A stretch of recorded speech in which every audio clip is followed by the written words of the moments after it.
Thank you very much, Sophia, for bringing your class here to make us the anchor people. And would like to thank very much Sean and her company here for providing this opportunity to kind of educate us about some sensitive issues that usually we don't pay attention to. And this is a good opportunity. It kind of fits into the whole awareness with talking about issues of biases, how they are becoming part of the endemic part of thinking, and this is a good opportunity for us to start paying attention to. So here is a documentary that this particular organization under the leadership of Sean she's being presented here, so let us take maximum advantage of this. So I think first we are going to have the screening of the movie, of the documentary, and then we'll have panel discussions. Thank you very much. So I'll just take 2 seconds. Yes, please. So good morning, everyone. Good morning. You can hear me okay? Yes. If I step away from the mic, can you hear me with my pool voice? Does that work also? Which is better, the pool voice or the mic? Pool voice. Pool voice. Okay, pool voice it is. Thank you so much for being here to allow us to come and show a film called Blacks Can't Swim. Really excited to do that on a number of levels. Certainly, we're celebrating Black History Month, and there is a historical context to this film. We'll explore a little bit of that, and we hope to be making a new history as a result of not only the film, but the work that we're going to be doing in the next decade. So just a teeny little bit about Swim Strong Foundation. We are a volunteer-based, not-for-profit, located here in New York City. We're 14 years young. We have hit a significant milestone recently. We've taught our 10,000th student to swim, which is wildly exciting. We have also given $1.3 million in free swim lessons to families in New York City, which is another big deal. So we're looking for volunteers both in and out of the water. In the water, we teach competitive swimming skills, so we are looking for those that have that type of a background. Out of the water, we're looking for those people with good research skills, social media skills, and also advocacy and research skills. So if you are interested at the end, please come and see me, and happy to carry on that discussion further. So I'd like to introduce you to Dr. God here is one of my panelists, and our Olympian Mr. Pena, who I must have stepped out for just a moment, and I'm sure he will be back. So we will just let the film commence at that point.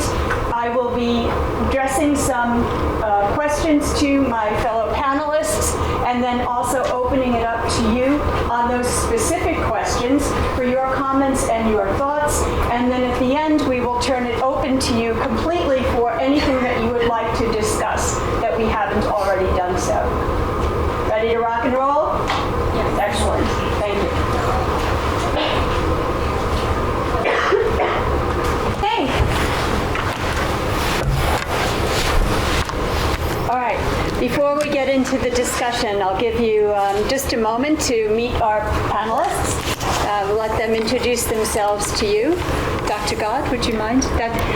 Yes, full disclosure, it's just colored water. Nothing more exciting than that. I thought it was a special St. John's Gatorade or something. No. I'm Dr. Gad. I'm a psychiatrist in New York. I specialize in addiction and trauma-related medicine. I'm also a Navy commander, which I suppose gives me some credibility, according to Sean, regarding swimming. So that's me. I'm a New Yorker, and pleasure to be here. My name is Junior Jose Perez Peña. I'm from Dominican Republic. I've been in the country for 5 years already. I went to the Olympics in 2016. I competed there. So today we're going to be speaking about swimming. I hope everyone like it. I hope we encourage you guys to start swimming, maybe to save your life or maybe for a better future, as you guys gonna see as we speak. Thank you for being here today. So why are we here? We're here for a few reasons. One of which is the film touched on global warming and the fact that our water levels are rising, our storms are getting stronger, and for those of us who live here in New York City, we have the trifecta happening. Our waterfront fronts are being developed as never before in our lifetimes. So that is opening up all sorts of different bodies of what we call open water, natural water, to 9.5 million of us, many of whom have no idea about the nature of the different types of water, nor do we have the skills to safely and successfully navigate those waters. So our concern at Swim Strong is that our drowning rates and our water-based accidents will significantly rise. And we want to try to change that dynamic. So let's take a poll. How many of you here actually do know how to swim? Show of hands.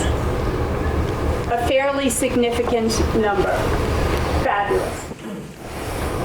How many of your parents know how to swim? Show of hands. Less. How many of your grandparents knew how to swim? Even less. Okay, so it was mentioned in the film that lack of swimming skills is a generational issue, and that is true, and it is borne out in the statistics as well. So it is important that we stop that. For Swim Strong, we started out being child-facing in terms of the work that we were doing in the community, and we discovered that many parents didn't know how to swim. So we opened it up for the adults, and we have now as young as 3 years old in the water up through seniors. I think my oldest student was 86 years young. Lives in the Rockaways, had a trauma as a young girl around the water, stayed away for decades. It was on her bucket list. I need to learn how to swim. I live 2 blocks from the ocean. I want to be able to, for whatever many days left in my life, enjoy where I live. And she does now, and she does, which is fabulous. So do you know that on a global basis, a person actually dies due to drowning every 70 seconds? Every 70 seconds. For every person that dies, 5 more people are suffering life-altering brain and spinal cord injuries. Think about that for a moment. Drowning is actually a leading cause of death for children under the age of 5. Most of those children are dying in their own homes. Now, you might think bathtubs is a likely place, and you would be right. But how many of you thought about toilet bowls? Who knew it could be so much fun to throw your toy into the toilet and then go and retrieve it? Who knew? But a toddler between age 3 and 5, for a toddler, the heaviest part of their body is actually their head. If they get upended and we don't see them, they cannot right themselves. It only takes 2 minutes and 2 inches for any of us to drown, not just children. For children under the age of 14, drowning is the 2nd leading cause of death for us here in the United States. Can anyone guess what the leading cause of death might be? Oh, come on, you know it. No one guesses? Automobile accidents. Drowning is the leading cause of death for those in the autistic community. Autistic children are very attracted to water, often with tragic outcomes. So as upsetting as many of those statistics are, what perhaps is most shocking is to understand that 95% of those tragedies, 95% of those tragedies actually never had to happen. They are preventable. Imagine that. If we understood the nature of the water that we were looking at, if we had the skills, and if we used common common sense and good judgment, we could avoid the situation that would put us in so much danger. And that's part of our mission now, is to get out and really raise the awareness of the importance of water safety for all of us, and particularly in communities where water safety and swimming are not embraced.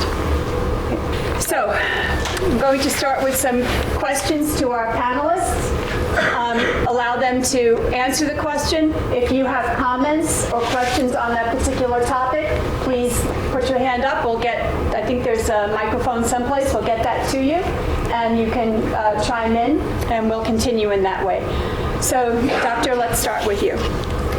Is the phobia of swimming real for African Americans? And if so, what are some of the factors that drive that? Right. Well, thanks, Sean, and again, it's great to be here, and thank you for this. You guys can hear me, yes? Yes. Okay. I'll let you have the mic because you're more soft-spoken, but he's pretty loud in the water. He makes waves in a different way. He does. No, but again, thank you for being here, and let me state the obvious first. None of us are black. But this is about encouragement. It's not about judgment, and it's actually not even entirely a black thing. You know, the movie's Blacks Can't Swim reminds me of White Man Can't Jump, but you know, it's hyperbolic to make a point, but it's an Indian thing. My parents can't swim either, and nor can a few cousins of mine. It's a Dominican thing. It's a minority thing. It's a colonization thing at times, and that's where a lot of the psychosocial roots lie. There's also a biologic component, mildly touched upon, but it's not that significant with regard to bone mineral composition changes and differences and muscle density differences. It's slightly more significant in black men and women, heavier rather. But the nature there doesn't outweigh the nurture. So, you know, the phobia is real, and it's ironic, actually, that any of us are phobic of the water at all. I mean, we all come from fish. We all were fetuses at one point. But we were all swimming in our, you know, evolutionary lineage. So it's weird that we have to relearn something we actually belong in. But, you know, that aside, the phobia is real based on statistics. In the black community, it's 70+% at times do not know how to swim. And much of that is related to the epigenetics. And what that term means is that the fear that I have is passed on to my daughter, and vice versa. And it continues in a funnel-like pattern where, you know, fear continues generationally. Introduced, of course, by slavery. You know, if you're subjugated, if a black person can't swim, he can't escape. And then it's propagated through subjugation after that, right? Pools discriminated against, clubbed if you even get near a pool. A writer by the name of Jeff Wiltsey documented this in a recent book that I heard about on NPR. Dr. Carol Irwin, another PhD, I'm an MD, but she spoke about this at the University of Memphis, big paper on blacks in swimming. So it's certainly real, and the first step towards treatment of anything is an awareness of it and a realization that it doesn't have to be this way. And we can talk about a lot of different reasons for people to chip away against this, but I think the biggest is that it's undoing fear. And if we can undo that, we can have a lot more fun, period, because fear generalizes. If you're afraid of one thing, you're likely to be afraid of another thing or be reactive to another thing later. So if we can do this for people, it's just going to be a lot more fun. So that's the long answer. I hope I've answered some of that. Okay. Anyone in the audience have a thought or a comment as it relates to that? Please. Listening to the film and just now what the doctor is saying, it makes a lot of, I don't even mind, it makes a lot of sense, but I'm speaking from my own experience as an African-American woman and a mother. I can swim very well. I was taught to swim as a kid, not in New York City, even though I'm a native. This is not something that is a focus because pools are controlled. So many of us are not in beach water where we're not in an environment where it's uncontrollable. And as a mom, despite what people think, I can swim well, I can float, top, all that stuff, I still have a fear, and I do not allow my children to go to any body of water if I'm not present. That's just how I feel, and I don't feel that, and I think it's because I understand the nature of natural water versus a controlled environment. Yeah. So some of it is psychological, but the other aspect is your wisdom and knowing from experience. I don't think it's only because we're not exposed to it or you don't have that, because you're in a pool environment. New York City has a whole bunch of pools that you get to go to every summer. But there's still a fear of not being able to control the environment. That's what I think is more about for us, is about the control of the environment as an individual swimming and as a parent. Right, so you're referring to a healthy degree of fear, right? So, of course, water, to be completely fearless in water is also dangerous, right? Water is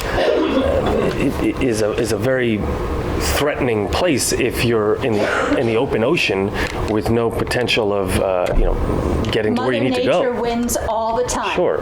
So this is about controlling the degree of fear versus, there are statements about black parents clutching their children's hands at the very sight of a body of water, be it a placid pool or the one in Harlem or the one downtown in the West Village where kids are having fun. It's just ingrained in bone almost. So it's just about dialing that down. So you're saying that genetically it's like, it's DNA for us to have this fear of water. So how did, as a doctor, from your research and all the things that you've done, how do you think that we're really going to overcome this? By doing what you do. By learning it, by teaching it to your children, they're going to have less of it. There's no doubt. When they grow up and they have children, hopefully, right, they are going to be less likely to clutch as tight. They're going to be, and that's the nature of trauma, period. Every generation above us has been treated worse, period. Whether you're black, LGBT, woman, or, brown like me, it was always worse growing up, above our generation.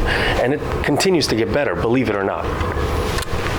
So that's how we do it, by doing exactly what you do. I spoke with a Navy diver the other day, big black guy. He's got 6 kids at home. I said, "You're perfect. I need to talk to you about this. I'm doing this panel. Chief, tell me." He's the sort of the highest rank of enlisted officers, of enlisted personnel. And I said, "You're a Navy diver. You're a big guy. What would you tell me to tell this audience as to why you have taught your kids to swim and why you are such a good swimmer? And how do you, go against these prejudices about bones and such, and rationalizations, I should say?" He said, "Well, what I've told my kids is that it was a way to limit us. Don't be limited by anything if you can help it." So I'm passing that on to you guys, and if you've got cousins or parents or friends and such to talk about Swim Strong, but there are plenty of organizations now that offer this service. And I just want to jump on this point of the conversation around believing that this is really not an issue of color. It's a human issue. When I asked you about putting your hands up about your parents swimming, your grandparents, my parents learned at a late age to swim. My grandparents never knew how to swim. They came from Ireland and Scotland. And when they came to this country at the turn of the century, it was not conducive to swim. The weather was always cold and the water was colder. Cold and rainy and the water was always colder. And when they came here to this country, they were stepping into the Depression. So certainly there wasn't even money or resources available. Very much like we heard in the film. It wasn't a priority because my parents were working 12 hours a day just to put food on the table. Right? So this, I believe, is a human condition that we kind of all share. But I think there are ways to step forward and move beyond that. So if you would address that, how can we move forward? You suggested to one of our guests about learning the skills, and therefore, you'll teach your children, and you won't have quite that same grip on their hands, when you face the water again. What else can we do? Well, the fear aspect aside, we can talk about global warming, we can talk about minority drownings. By the way, in New York City, there's about a handful every summer, usually about 10, and I hope it's 0 this summer, but of drownings in and around the boroughs, and it's always minority kids. It's always, every single one. And then there are these horror stories of uncles jumping into the pool to help their nephew, and they drown too. And it's just awful to hear this stuff. There's Katrina, right? There's all this fear of, the fear component, and we should swim because we don't want bad things to happen. But then there's the beneficial components. You know, we do this for health. We do this for fun. We do this to not be left on the beach while everyone else is in the water. We do this for opportunities, you know, that Johnny can talk about. We do this to be part of the planet, really. We do this to be a whole human being. The skills that you learn in the water translate to skills outside of it. So, I mean, those are the big reasons, and it's certainly possible. As far as actual treatment, no one's ever walked into my office and said, "Doc, I've got this fear of swimming, I think I need medication." Though it would be theoretically possible, because a phobia, like anything else, the treatment for that, I would first say, is let's talk about the elevator, let's talk about the plane, let's talk about the subway. We've done that. I've helped a lot of people with that. And when we hit a wall, I say, okay, let's try some more intense approaches. Let's try some medication temporarily so that you can get into the subway, get to work, get on a plane, and we'll try some innovative approaches. We'll use microdoses of natural antidepressants like lithium, or a temporary dose of an antidepressant. The long-term outcomes are better than the short-term annoyance of taking a medication, because then they can do things they were afraid of. So I'm not opposed to medicating someone who's phobic of the water, but we got to go through steps before that. So that's the micro and macro of it. Anyone have an experience they'd like to share? Thank you. Yeah. Hi, my name is Emanuela. I have 4 brothers, and my parents are at home. My dad knows how to swim, and all 5 of us know how to swim too, but my mom is really hesitant of swimming, and ironically, we have a pool in the backyard. It's an underground pool. It's like 10 feet is like the deep end, and I was just wondering how you can kind of like encourage or push an adult to swim, because like she always made sure that I knew how to swim, and my family's from Haiti, which is an island surrounded by water, and so like if that wasn't enough to like push her to learn how to swim, just like what can you do to like teach an adult or like encourage an adult to like swim? Sean, you want to? Sure, so I'll take that one. Thank you for asking. I have found that when working with adults who have fear, there's generally a good reason that they have fear. Something happened to them at some point in their lives. To be perfectly honest, I myself was a near drowning victim at the age of 5, again. And that fear never goes away. So when I'm working with somebody, it's about having them understand that we are not natural in the water as we know our lives today. Earlier in our history, we were natural to the water. So our natural environment is being out of the water.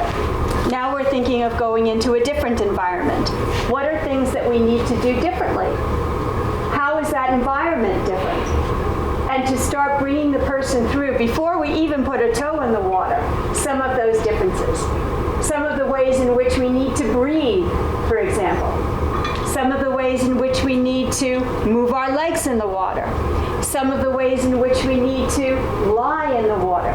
Some of the things that we are going to be learning together in small steps to build that confidence, because ultimately it's about understanding you actually have control. Woohoo! I can control myself in the water. Once you understand that and you embrace that, it's a whole different ball game, and you can then proceed with the learning with joy. And that makes all the difference in the world. Thank you for asking. I actually want to add up that when I was little, my mom, she took me to the pool. she took me to take classes, and I was super scared. Never able to get in the pool. They would every day have to grab me and throw me to the pool. I was always crying. They would just be holding me in the pool. Even if they were there, I was still crying. I spent like 2 years like that actually, and I was scared of going to the pool. I stopped going. I told my mom, look, I don't want to go anymore.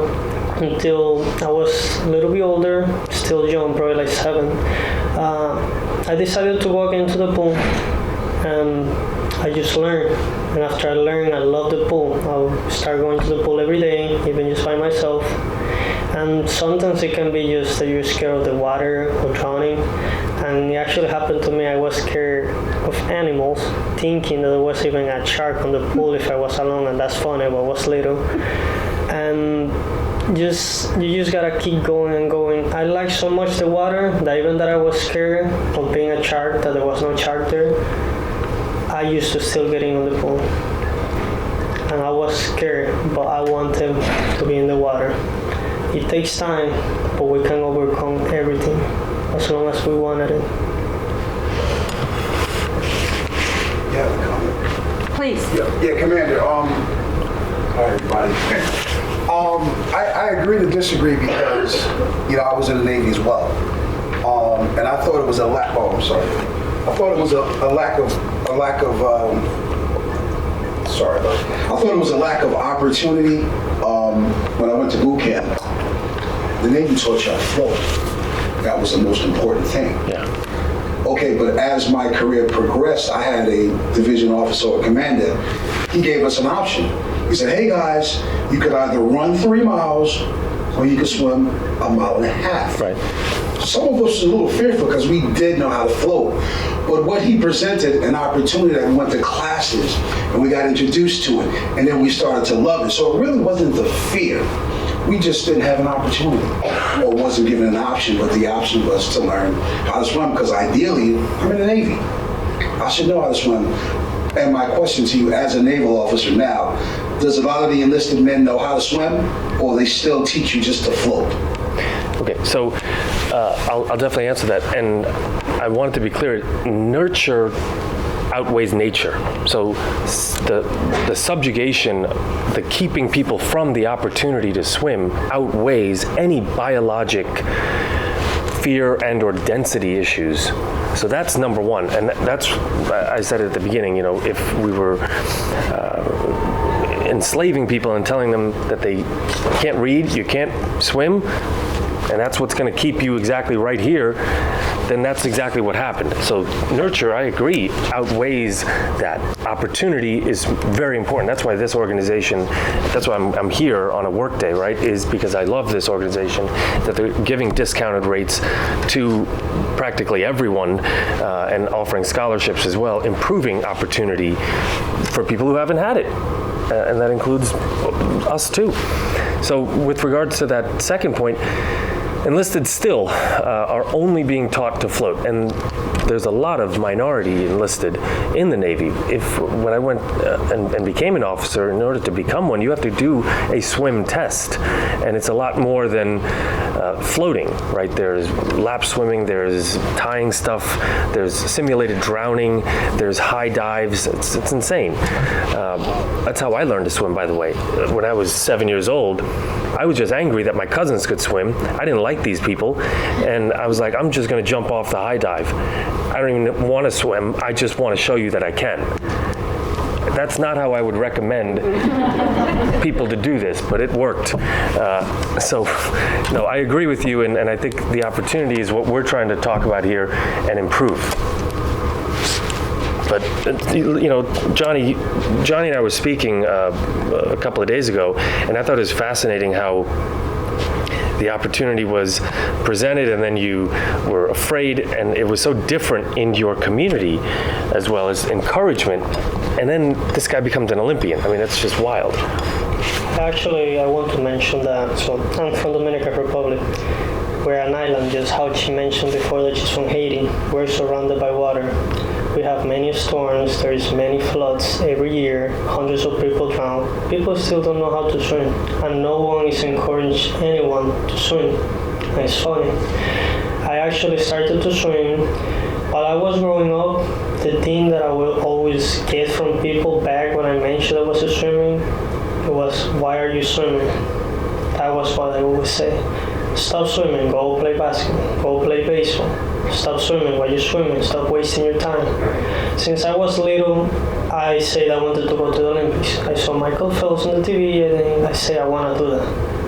So it didn't matter what I say, but then some of my family told me, oh, when you're going to stop swimming, stop swimming.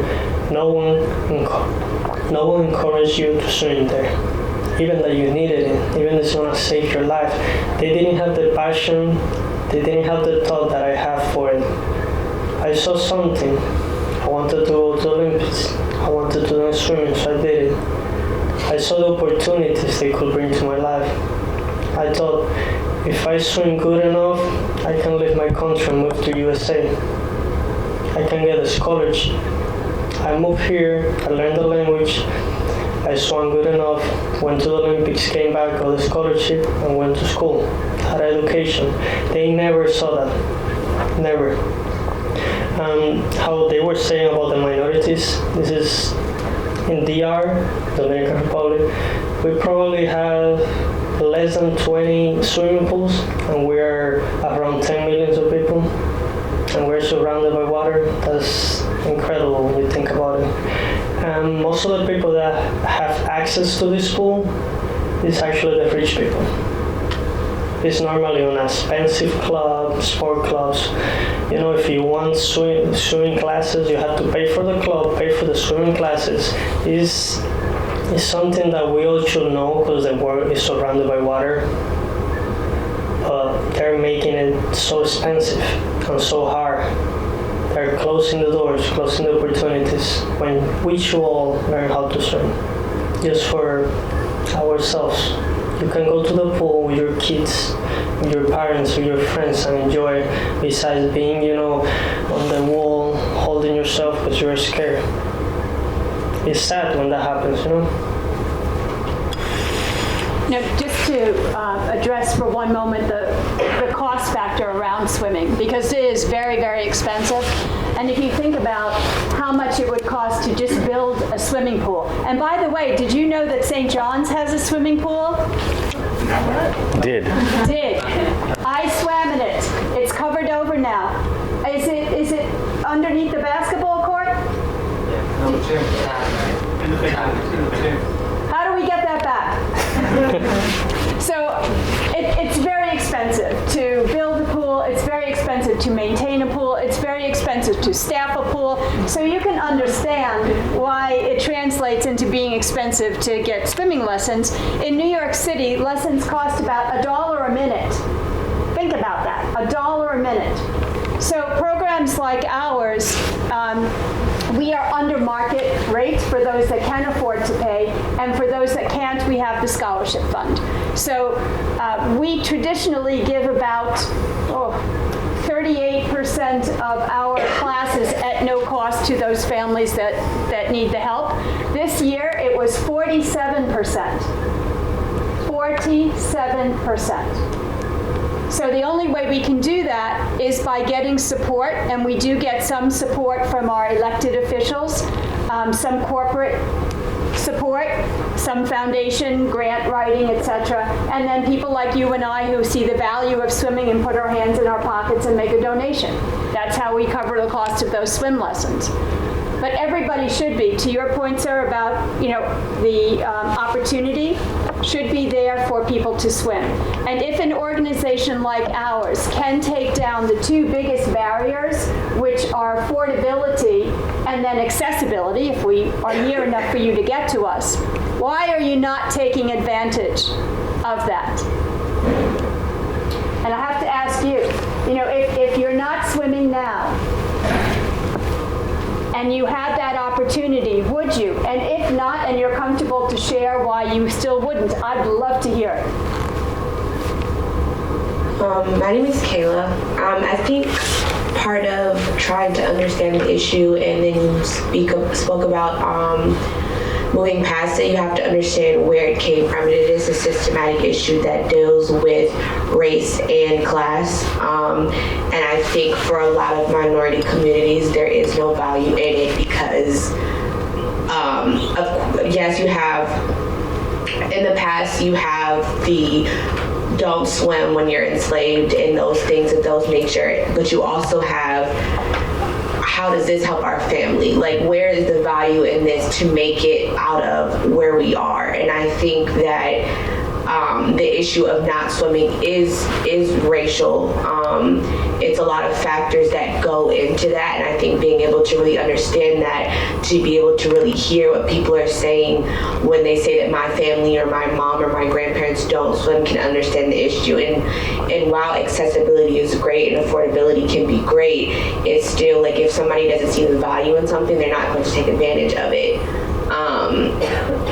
Or if you've been told for so many years that you cannot do it, then the time that somebody's telling you can do it, you still may not take them up on that offer because you and your family have been beaten down for generations to do something that is harmless essentially at the end of the day.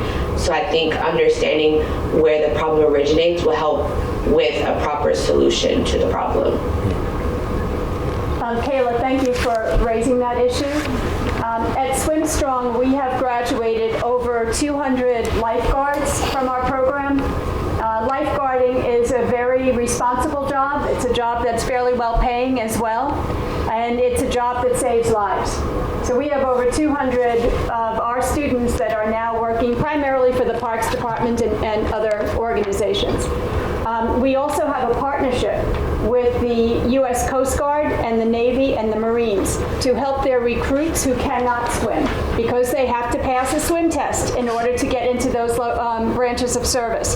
So we've had 36 now young men and women able to enter service because they've learned the swimming skills that they needed. We also have just recently opened a program to honor our veterans. So we provide free swim lessons to our veterans in thanks for their service. So we are a conduit for first responder work, not only in the military, but we have about a dozen NYPD officers now, 16 FDNY officers, and another 7 EMT members, all having come through Swim Strong and still using those skills. So, Kayla, to your point, if you don't understand why, we can show you the reasons why swimming gives you the opportunity not only for safety, health, enjoyment, competition, but opportunity to improve not just your life, but your family's life in using the skills that you achieve. Thank you for asking the question. Johnny, you can talk about the opportunity you got from swimming in that process. Well, I want to mention that I started at a young age. I never thought I would travel or stuff like that, of course. As I was growing up, the first time that I traveled to compete, I was around like 13 or 14. I went to Aruba. Thanks to swimming, I managed to travel over 20 countries at no cost because swimming was paying for it. It would pay for me to go to another country and compete. Thanks to that, I got the scholarship. Thanks to that, I actually got the job because I walked to an office on my curriculum. They see that I'm an Olympian. It's not gonna get me the job. It's my education, but my education was thanks to swimming. But then they see, oh, he's an Olympian. He has work ethic. He's professional. He will be always here on time. He's persistent. Besides that, I want to mention I used to have this friend back in the army, still my friend. When we were little, this guy, this black, he would be going home, and I knew that sometimes he wouldn't have food. He wouldn't have food at his house. If I asked you, do you think that this guy managed to travel? He did. You guys would say no. Just thanks to swimming. He got good enough that he started traveling. He got a scholarship back in the Army in school. Even that doesn't happen, there is one school in the whole country to do that. So someone that went from not having food at their table just because they start swimming and they like it, they managed to travel around the world. And they are right now studying that they're gonna finish their degree. They're gonna get a job thanks to that. Just because they decided to go to the pool. And by the way, there are 3 Black Olympic swimmers, only 3 in U.S. history. The last one was 2008. She won a gold medal, Cullen Jones. So there is that figure there. I don't know why more people don't know about her. Even she said no one. Biles. Well, Simone Biles, she's a gymnast. Oh, I'm talking about Cullen Jones, the Olympic swimmer, and Yes. she's a sprinter. And by the way, you were also saying that because of this density issue, we see more competitive swimmers in the short distances. I actually want to mention too that he winning that medal, he opened all our minds. Me coming from another country, my friends coming from another country, my black friends. It was amazing to see a black guy go and win the medal because you don't see that. Yeah. And how she was mentioning before, another woman, black, she won gold medal in Rio. You know, it doesn't happen often when everyone thinks, oh, I'm black, I cannot be as fast as a white person. But in DR, the best swimmers are black, and they're less than the white swimmers. There is a less amount of us, and they're actually better. You go to Bahamas, the best swimmers there are black. You go to Suriname, the best swimmers there are black. And there are white swimmers there, but the black ones are the best ones. Some of them are at the same level as the American ones, the white ones, you know, just two. So it's sometimes, it's just about the mind and how you're saying the genetics is true. They, you know, a black person, because of their genetic, they will build muscle faster. Muscle make you heavier, but you can use that as an advantage. That's why he won the medal as a sprinter. If you have more muscle, you're more powerful, you're gonna be quicker. So you're gonna go and race on a 50 meter, 100 meter, you're gonna be faster than a white person who has less muscle. If you just start, you know, just seeing races in long distances, you don't see a black person, you only see the white ones. Because of the muscle. But when you actually think about it, they have the advantage. It's not an advantage, it's not a disadvantage. Start watching all the sports. In every sport, there's more black persons because they're better at sports. Why swimming has to be the difference? Just use as your advantage. Go do sprints. They have a disadvantage. They don't have that much muscle. They have to go and train more because they're gonna have to go and do the mile and the race. So the value is measurable in money, it's measurable in medals, but one way I don't think it's measurable is in freedom. You know, by learning this elemental skill, you're free. You're free from fear of anywhere to go. You know, with driving, that's another skill. That's the next skill we learn. You get a license for it. You get the freedom to move around the country. But this is a different kind of freedom, I think, and it's a deeper one. I shared with the doctor that I had been working with a woman who was afraid of swimming, and she also shared that she was afraid of flying. And then I started to think, well, I wonder how many more people are actually have multiple fears, not just one fear. So it's not all that uncommon, you know, to see the fear connecting on other levels as well. Did you have a question or comment? Oh, I was just curious about when you were talking about the lifeguards. Lifeguard? About the lifeguards. For example, if someone was interested in it that wasn't going to participate in any governmental, like the Navy or anything, police officer, National Guard, anything, how can they go about really learning something to become a lifeguard? So it starts with the basic skills, and then it's building on the skills and getting to a place where most of the lifeguards do come out of a competitive environment. Not all, but many do, because you're training and you have stamina and you have speed, and those are required to pass basic baseline tests even to qualify to learn to be a lifeguard. So it's definitely doable, but it's like anything else. You have to work at it. You know, learning to swim is not easy. It is a skill, and it's not like flipping a light switch on and off. It takes work, but it's fun.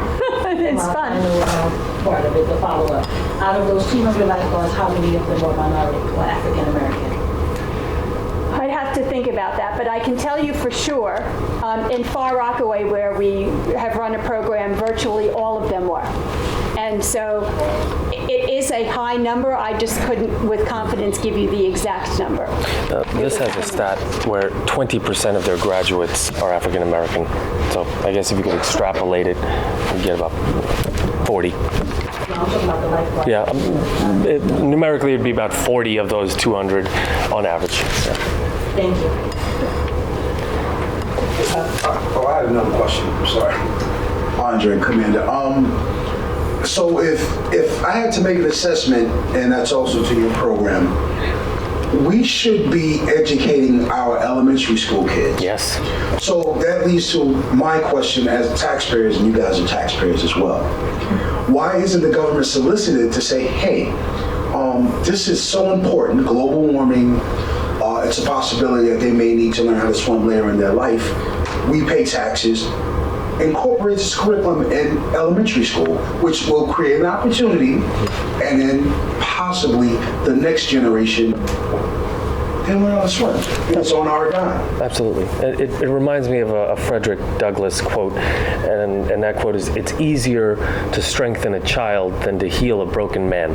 And so, of course, we invest early on in anything in childhood education, and we get dividends far greater later. But try talking, sense to the lobbyists who talk to Congress, who make the laws based on the lobbyists who pay them to. So, public schools are being stripped right now. But we have a chance in November to fix that, right? I will also say, though, that there are some programs out there. So the Parks Department, for example, they do work with the public schools, not all of them, but some of them, to help their second graders learn very basic swim skills. The reality is that New York City, for being this premier global city, is a desert when it comes to aquatics, period. If you understand, there are 9.5 million of us here, right? There are not enough pools, even if we had the political will and the financial will to be able to train everybody, there's not enough swim pools to do that. There are not enough instructors to do that. So we have to make a change to invest in the infrastructure that will help us to provide the swimming skills, as you rightfully suggest, at an earlier age for all, opportunity for all. One of the things that we've recognized is that as much as we want everyone to learn how to swim, it's just not feasible given where we are at the moment, right? So we created a program called Know Before You Go, and it's water safety. And it relates to the nature of water. So it's not about swimming skills. It's about helping you understand that a pool is different from being in the ocean, is different from being in the river, is different from being in a lake, is different from being in a stream. So that we understand we meet water from the moment we wake up in our own homes to many places that we go out of doors. If we understand the nature of that different type of water, we can make decisions that keep us safe around it. Because nobody goes to the water and expects a bad outcome, right? Those 3 boys in the end of October that went to the Rockaways, maybe you will remember this. 3 boys came out to the beach for the first time.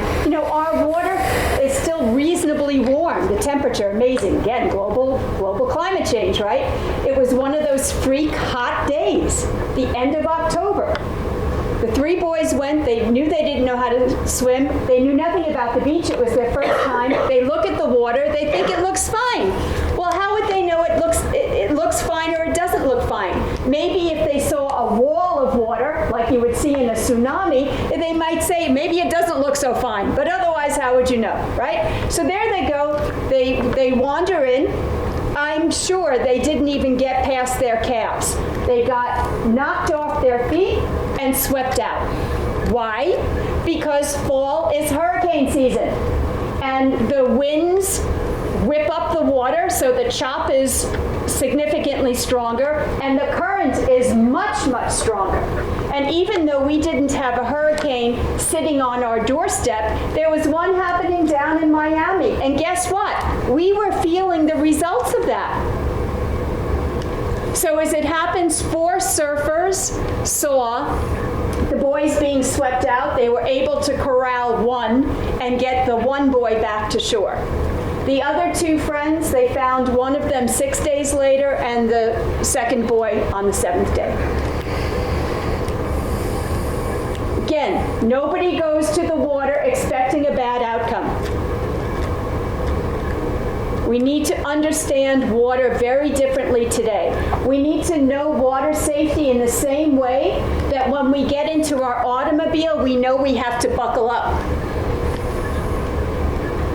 I cannot even imagine what my great-great-grandchildren's relationship with the water will be. I can't imagine it. It's going to be so different.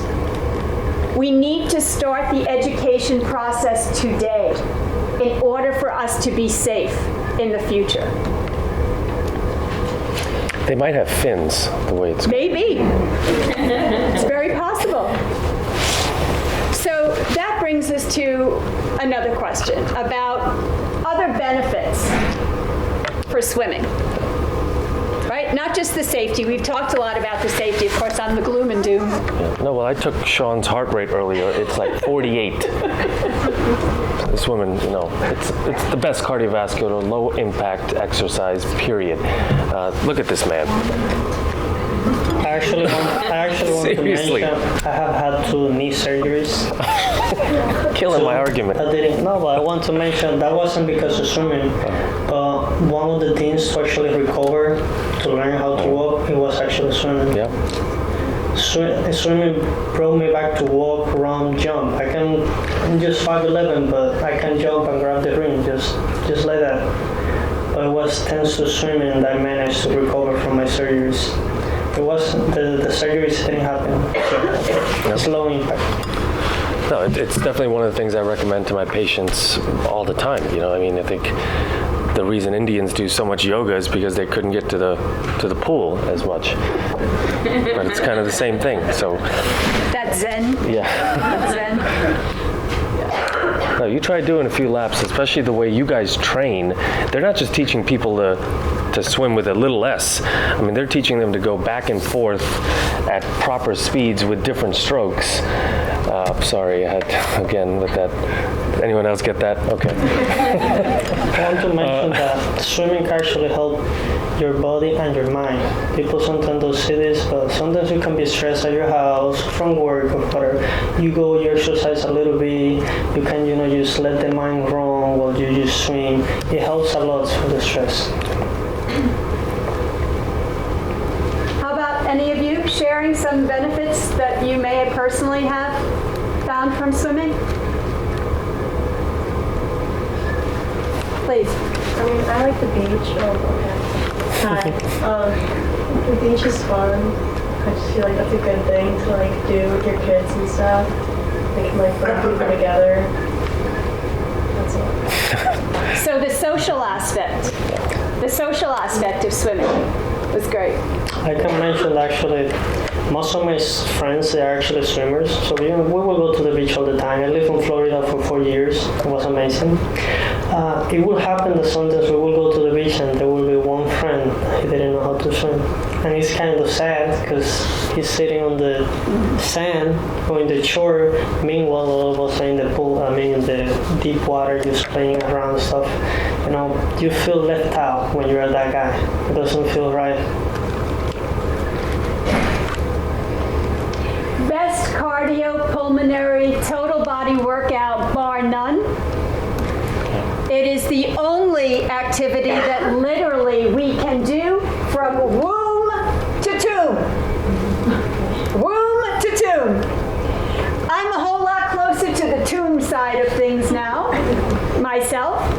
So I love getting in the water. It rejuvenates me. When you find someone who has been swimming virtually all their lives, an older person, and you ask them how old they are, most of them will tell you, because they're so proud, that they look nowhere near their age. They often look 20 to 25 years younger than their age. It is the fountain of youth. And so we should swim for our lives. because there is no better exercise for our health. As again, we get older, there's no impact on our bones in the same way. Like I used to play semi-pro volleyball. I can't do that anymore. But I can swim. I can say that probably your teammates that play volleyball, they can swim, but because you're a swimmer, you could play volleyball. You can swim and do every other sport, but you cannot do other sport and then try to swim. And I mean with that, you can ask me, let's do this. I'll be, okay, but if I ask you, let's go to the pool, you might be like, ooh, I can't. So I'm going to jump on that for a moment and it has a question for you. So I used to do some of these charity events where athletes would come out to raise money for whatever the event was, and they would participate in an event that was not theirs, right? So many of them chose swimming. And I cannot tell you how many times I had to dive into the water and lift them up off the bottom of the pool because they got in and they sunk like a stone right to the bottom of the pool. And when I finally dragged them out, I would ask, what on God's green earth prompted you to do a swimming event? Obviously, you can't swim. And they would look at me to a person and they would say, I'm an athlete. Yes? No. But you can't swim. Just because they're an athlete, they think they can do anything. And by the way, they were all men. My dad did this once, actually. He did. He went to Action Park. You guys have heard of this place? All right, there's a documentary about this place. You should watch it. I lived this stuff. We would go to this amusement park in New Jersey, of course, every summer, and they had an amazing, Action Park, they had this amazing water park as well as other stuff, but this story is about my dad who was standing on a 30-foot cliff jump. We're in line, and I've already jumped. I'm down at the bottom. I'm like, see you later, Dad. I'm going to jump off this thing. And then we're swimming, and I hear the lifeguard say, some a-hole just jumped off the top and doesn't know how to swim. And of course, that's my dad, and they rescued him.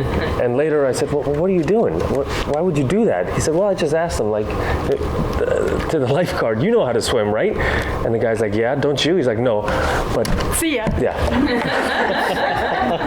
So what is that, though? So statistically, men drown at 80% to women 20%.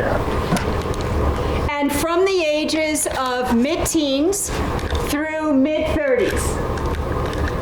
Why are males risk-seeking missiles? It's evolution. Yeah, big time. I mean, it's, we got competence, we have compassion, we have courage, right? It's often there's an imbalance with men. The courage is a little too greater than competence. So, ladies, would you agree that it's the courage? Well, I put it, gently. Nicely, yeah. I have a different Well, it's the same expression. with car accidents, but I think we want to use that courage to help others, right? That's real masculinity is protection and encouragement. It's not abuse and it's not risk over benefit. But I do think it is the elephant in the room in terms of, we all know that bad things can and in fact do happen to other people until it happens to us, right? So how do we, maybe it is a little bit part of our DNA, and I was, to be, again, transparent and honest, I was the wild child. So I was the girl that was doing everything the boys did and then some, okay? So what is that about us? What is in our DNA that puts us in a situation where we know we're in trouble? We're going to be in trouble, but we still push it. Why do we do those things? You mean like the frog in the boiling water, where we know we should do something and still avoid it? Yeah, I mean that's fear, right? I mean we're doing that right now with regards to global warming, because we can avoid it until the danger is right at our door. sometimes I want to say, at least on my case, we don't like to have fear. And some of us, we have the courage to try to fight that fear even when we're not ready. And that might have happened to your dad. Maybe he was looking at the thing, he wanted to do it, but he was kind of scared because he didn't know how to swim until that day he told himself, I'm gonna do it even if I'm scared, even if I'm not ready. So he went there, he jumped, he wasn't ready, but that happens. Sometimes we're scared of something, we find the courage that day to do it, we might not be ready and we still do it. That's why we put ourselves on the bad spot sometimes. We should think about it more. Maybe he could have been like, oh, let me learn how to swim and then I'm gonna go for it. Yeah. What changed for you when you were 7, right? Eventually, you were screaming for 2 years. I don't know why they kept bringing you to the pool, but Not something Swim Strong would endorse, by the way. but it changed, and then you fell in love with it. I did fall in love with it.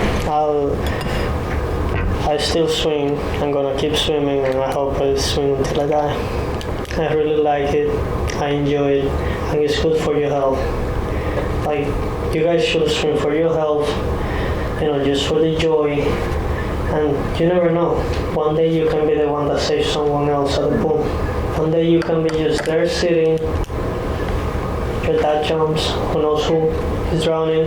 Because you know how to swim, you're gonna save someone. And that day, you're gonna feel awesome. You might feel that you have never accomplished something, but that day is gonna be like, wow, I saved someone. How many people have saved others? Just because you learn how to swim.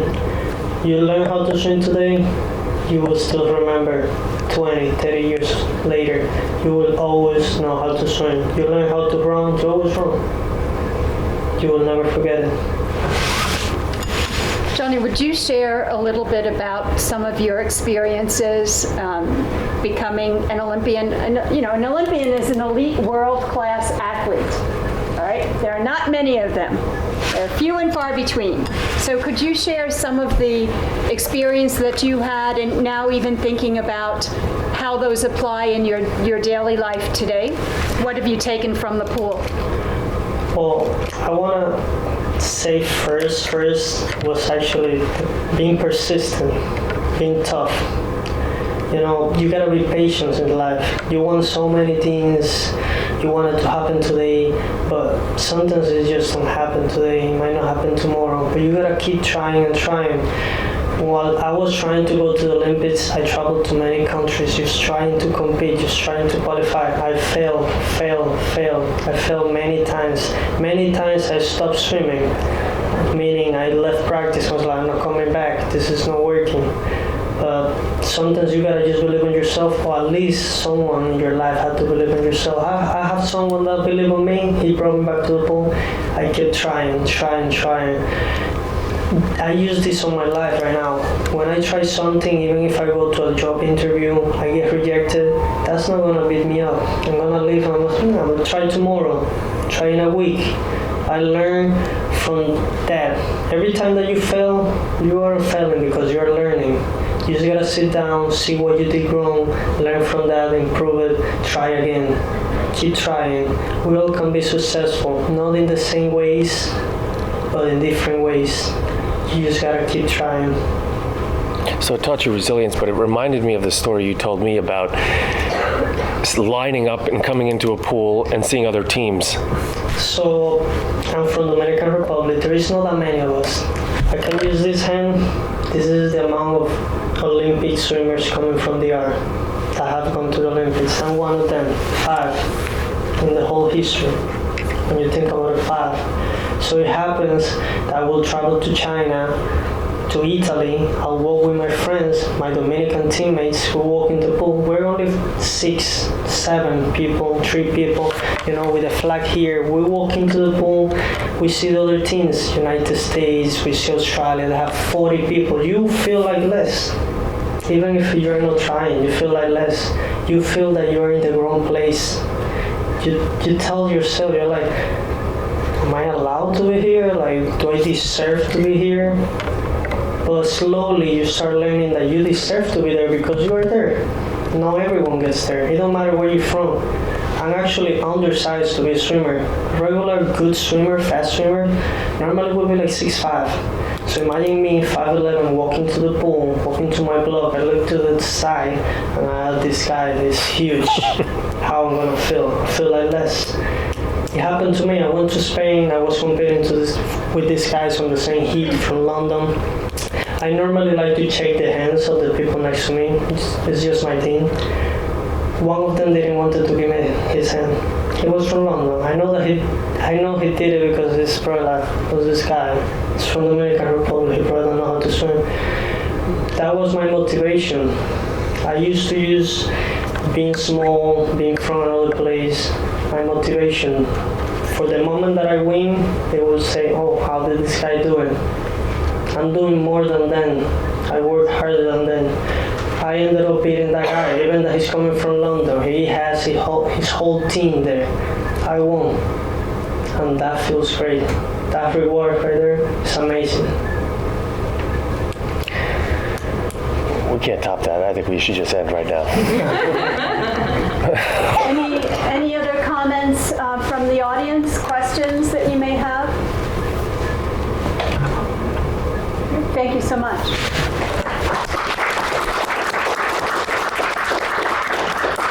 Thank you very much for this wonderful opportunity to discuss this issue that I don't think most of us have paid attention to. And so this is a wonderful opportunity to educate ourselves on things that are around us and we don't get a chance to look at it critically. And thank you for this opportunity. Thank you for your generosity in sharing your experiences, your time, your ideas. And I'm sure it has been valuable to all of us here present.